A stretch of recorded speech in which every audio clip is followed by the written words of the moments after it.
কলকাতা থেকে আসার পরে ঘরে কয়েকদিন ছিলাম।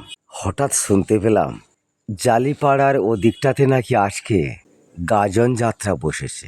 মনে ফুর্তি জমে উঠল। গাজন যাত্রা অনেক দিন আমার দেখা হয়নি, তাই ভাবলাম আজকে গাজন যাত্রাই দেখতে যাব।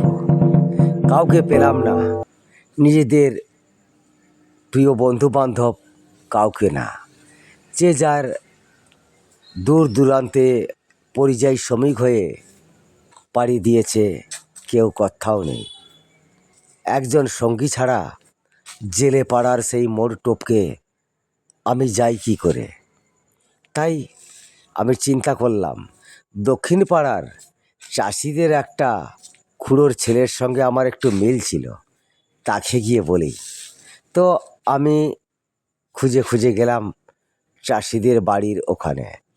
তো যখন দেখি খুড়ো মশাই বসে রয়েছে, আমি তখন খুড়ো মশাইকে জিজ্ঞেস করলাম, খুড়ো আমাকে চিনতে পারছেন?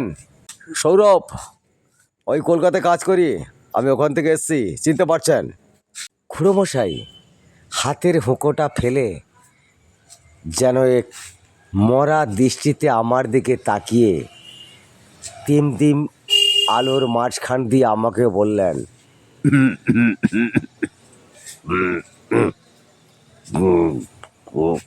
বাবা কে নাম বললেন?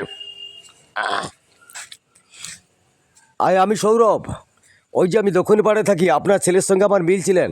তো আপনার ছেলে যতীন, সে এখন কোথায়?